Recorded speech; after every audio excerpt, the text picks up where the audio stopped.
Welcome everyone to Econ to Action, our new economic podcast, where we take a look at how businesses in different market sectors are navigating our economic environment. My name is Josee Farmer. I'm an economic analyst at Experian, and I'll be your host. So far, we've taken a look at credit unions and fintechs and the challenges that these industries are facing in today's economy. I hope you were able to listen to those episodes. If not, I would encourage everyone to go back and give those a listen. But today I'm excited to look at a different type of market segment altogether. We'll be discussing the telecommunications space today. Our guest today is Jessica Ford, a senior client executive for several telecommunication partners at Experian. Welcome, Jessica. Thanks for being here. Thanks for having me. So, Jessica, tell me a little bit about your background and the types of clients that you work with. Absolutely. I enjoy solving complex problems, and we could even call it my superpower. I have been with Experian for many years, and this has really given me the opportunity to work with a wide variety of organizations, from financial services all the way through to telecommunications. It gives me a real unique perspective on how to solve our partners' business challenges that they're faced with. And today I work with the telecommunications industry. Awesome. Well, very happy to have you on today. So to get started here, my first question is regarding what you've been hearing from your business partners recently. So generally speaking, how are your business partners currently navigating, and how do they plan to navigate the economic environment in the near future, say for the next 1 to 2 years? Absolutely. During the pandemic, there were acquisitions made to align with the current environment. And now that we're seeing a realignment to determine what is worth investing in for growth as our economy is shifting. Right. So to your point, it's definitely important for businesses to take the time to reevaluate before we could see even bigger shifts in our economy. We have quarterly internal economic forecasts that Experian produces, and our latest show slowing growth for the next 1 to 2 years. That's going to make it important for businesses to make those sorts of realignments that you're referring to now before things get progressively trickier to navigate. So from an economic standpoint, what would you say are the biggest challenges facing the telecom industry? The industry is experiencing significant increase in delinquency due to non-payment or never pay behavior. That's in part due to inflation. There are changes to the government subsidy programs either not being continued or a reduction in the benefits that are received, and the consumer behaviors have changed. Studies show that in the last 10 years, the average monthly bill for a cell phone plan has increased from approximately $70 a month to over $130 a month per consumer. The number of US consumers who own a smartphone has also increased in the last 10 years, over 50%. To afford an expensive device financing has grown. I think a lot of this is attributed to the fact that the iPhone came around approximately 10 years ago.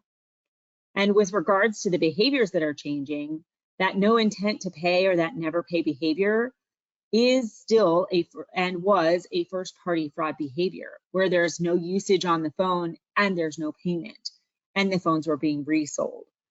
The industry is now experiencing an additional style of never pay behavior where there is heavy usage and no payment, more typical of a traditional bad debt or bad credit risk behavior. With the increase in heavy usage, no payment behaviors, the government subsidy programs that are contracting, and inflation, those are all indicators that consumers are experiencing severe payment stress. You know, I think you nailed it with your reference to payment stress and rising delinquencies and how those are tied to inflation and the ending of stimulus. You know, even though we're still seeing a lot of strength in consumer spending, and now we're seeing some renewal of confidence. I mentioned that in the last episode.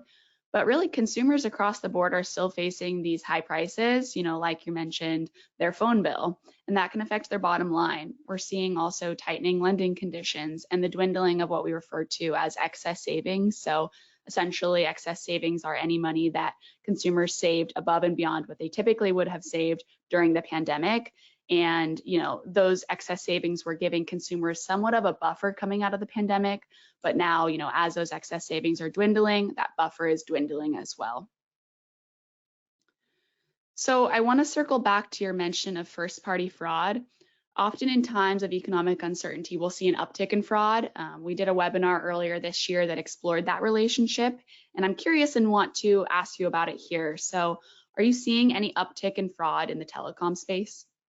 Absolutely, yes. The industry is always combating against fraud attacks and fraud behaviors, and there are quite a few different strategies that fraudsters will attempt.